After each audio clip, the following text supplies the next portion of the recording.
জীবনে একবার যে ছেড়ে চলে গেছে, দ্বিতীয়বার তাকে স্থান দেওয়া কখনোই সম্ভব না।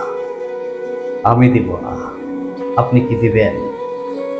যদি আপনি দিয়েও থাকেন, তাহলে সব থেকে বড় ভুল আপনি করতেছেন। কারণ একটা কথা মনে রাখবেন, যেখানে ভালোবাসা থাকে সেখান থেকে কেউ চলে যায় না। যেখানে অবিশ্বাস্য থাকে সেখানে ভালোবাসা হয় না। এই কথাটা মনে রাখেন। জীবনে সব কিছু ত্যাগ করা যায়, কিন্তু ভালোবাসার মানুষটাকে ত্যাগ করা যায়? আর যে ত্যাগ করে ছেড়ে যেতে পারে সে কখনোই ভালোবাসে নাই, সে কখনো ভালোবাসতেও পারে না।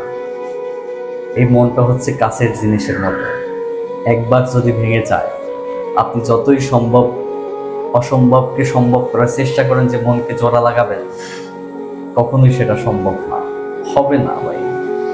মনের ভিতরে যদি একবার কষ্ট লেগে যায়, আপনি যতই আনন্দে থাকেন না কেন, দিন শেষে ওই কষ্টটা ফুটে ওঠে। আর বিশ্বাসঘাতককে কখনোই ক্ষমা করতে নেই। একবার যে বিশ্বাসঘাতকতা করে তাকে কখনোই ক্ষমা করতে নেই। কারণ একবার যখন আপনি ক্ষমা করবেন, দ্বিতীয়বার সেই ব্যক্তি আপনার গলা কাটতে একটা মিনিট দ্বিধাবোধ করবে না।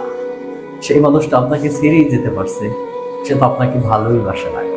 আর যাকে ভালোবাসা যায় তাকে কখনোই ছেড়ে যাওয়া যায় না। আজব মানুষ।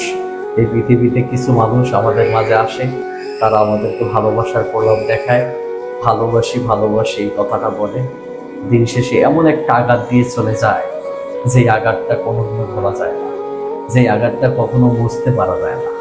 সত্যি এই আজব মানুষগুলোর কাছ থেকে দূরে থাকাই আমাদের ভালো।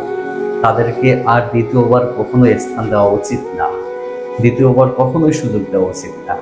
তবে হ্যাঁ, আপনি ভালোবাসেন তাকে, আপনি ভালোবাসতে ভালোবাসার মতো আপনি ভালোবাসা লুকিয়ে রাখেন, কিন্তু আপনি তাকে আর স্থান দিয়েন না, তাকে আপনার অন্তরে ঠাঁই দিয়েন না।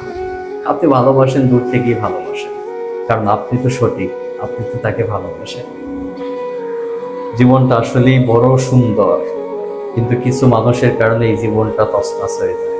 এই জীবনে যে জীবনটায় সবসময় মুখেই হাসি লেগে থাকতো, কিছু মানুষের কারণে আমাদের সেই হাসিটাও কেড়ে নিয়ে যায়।